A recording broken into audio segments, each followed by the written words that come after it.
ശ്യാം ദേവരാജിലേക്ക് വീണ്ടും. ശ്യാം, ഇത് കേവലം ബോബി ചെമ്മണ്ണൂരിനുള്ള സന്ദേശമല്ല എന്നിടത്താണ് ഈ കോടതിയുടെ നടപടികളും കോടതിയുടെ പരാമർശങ്ങളും സുപ്രധാനമായി മാറുന്നത്. സ്ത്രീകളുടെ മുഴുവൻ അന്തസ്സ് ഉയർത്തിപ്പിടിക്കുന്ന അല്ലെങ്കിൽ ഈ തരത്തിൽ പ്രതികരിക്കുന്നവർക്കുള്ള കൃത്യമായ മുന്നറിയിപ്പ് എന്ന രൂപത്തിൽ തന്നെ കാണേണ്ടതുണ്ട്. ഇനി ഈ രൂപത്തിൽ പ്രവർത്തിച്ചാൽ ജയിലായിരിക്കും നിങ്ങൾക്ക് വിധി എന്ന് കൃത്യമായി കോടതി പറഞ്ഞു വെക്കുകയല്ലേ?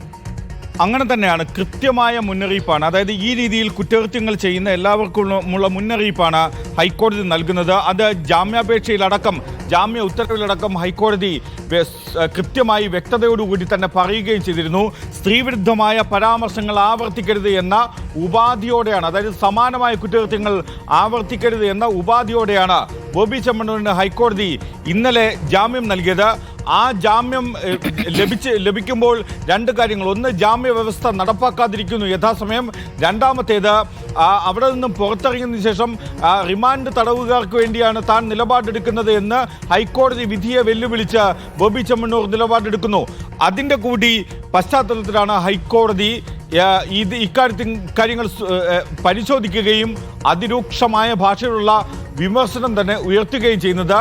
ഇത് ഈ രീതിയിൽ സ്ത്രീവിരുദ്ധമായ പരാമർശങ്ങൾ നടത്തുന്നവർക്കെതിരായ കൃത്യമായ മുന്നറിയിപ്പാണ് സംസ്ഥാന ജുഡീഷ്യറിയിൽ നിന്ന്, ഹൈക്കോടതിയിൽ നിന്ന് ഉണ്ടായത് എന്ന കാര്യത്തിൽ ഒരു സംശയവുമില്ല.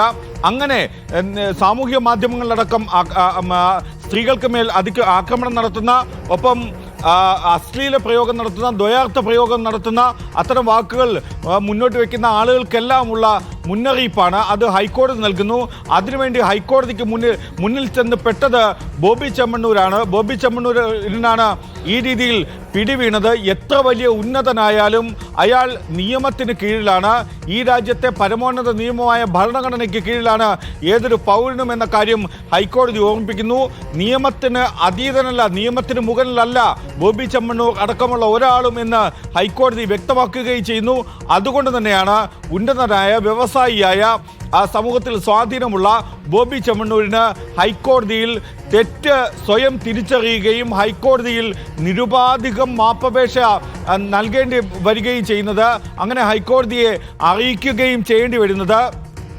തുടർന്നുള്ള പരാമർശങ്ങളിൽ നിന്നെല്ലാം ബോബി ചെമ്മണ്ണൂർ പിന്മാറുന്നത്, അല്ലെങ്കിൽ തനിക്ക് തെറ്റുപറ്റിയെന്ന് മാധ്യമങ്ങളോടക്കം ജയിലിൽ നിന്നിറങ്ങിയ ബോബി ചെമ്മണ്ണൂർ വ്യക്തമാക്കുകയും ചെയ്യുന്നത്. മറ്റെന്തെങ്കിലും ഒരു പരാമർശത്തിന് പോലും നിൽക്കാതെ ബോബി ചെമ്മണ്ണൂർ മാറി നിൽക്കുന്നതും അതിൻ്റെ കൂടി അടിസ്ഥാനത്തിലാണ്.